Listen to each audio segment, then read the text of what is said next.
Bok svima, ja sam Tihana sa bloga Just Cake the Cupcake i dobrodošli na moj YouTube kanal.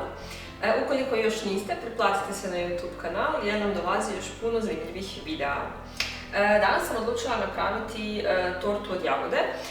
Evo, kod nas su baš došle prve jagode iz regije i odlične su, pa sam ih odlučila ukomponirati u jednu zanimljivu tortu. Ovaj recept će zapravo biti u 3 različita videa.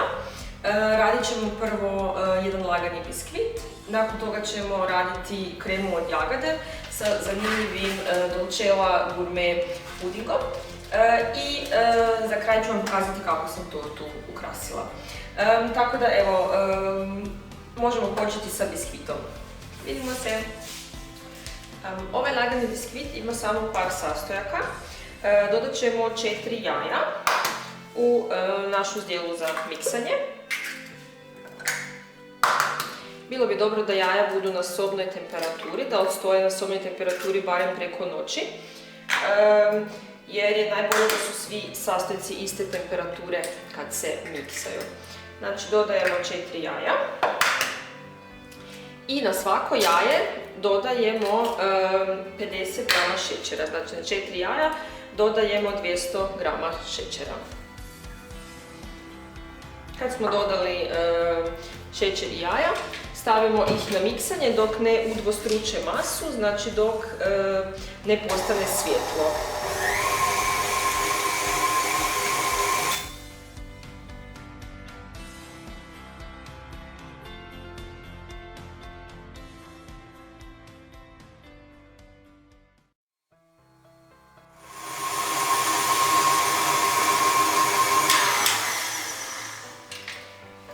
Kad su se jaja i šećer spojila i kada među prstima više ne osjećate šećer, znači da je naša smjesa spremna.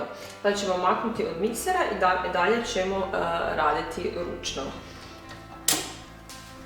Sad kad smo izmiksali smjesu, vidjet ćete kako je ona lagana i puna mjehurića, to će nam dati da biskvit bude jako lagan, što se odlično paše sa jagodama.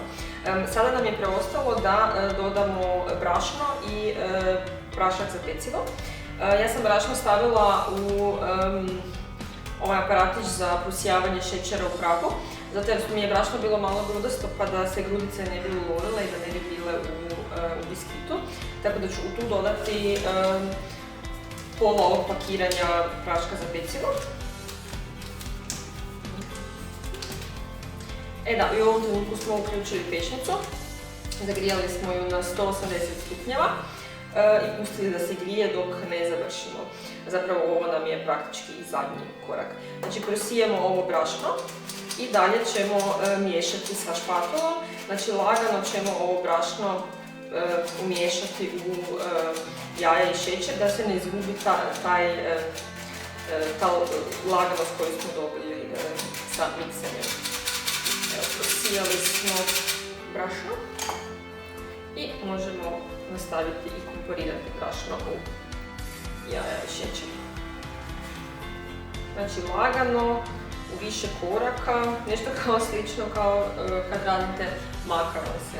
Znači lagano izvana prema unutra ukomponirati brašno.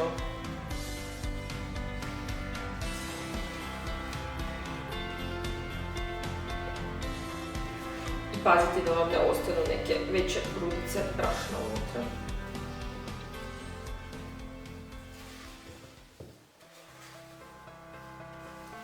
Za ovu tortu ja ću ovo ponoviti 2 puta.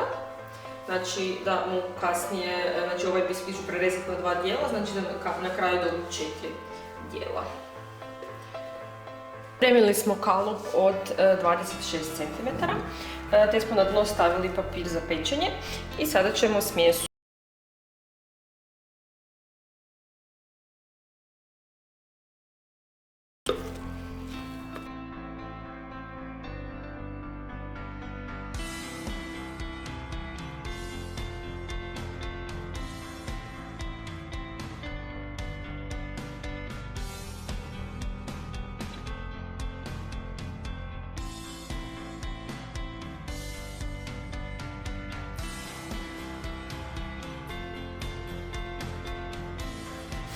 Nakon otprilike 25 minuta pečenja, provjerite čačkalicom da li je biskvit pečeni. Ako je čačkalica izađe van čista, znači da je biskvit pečeni.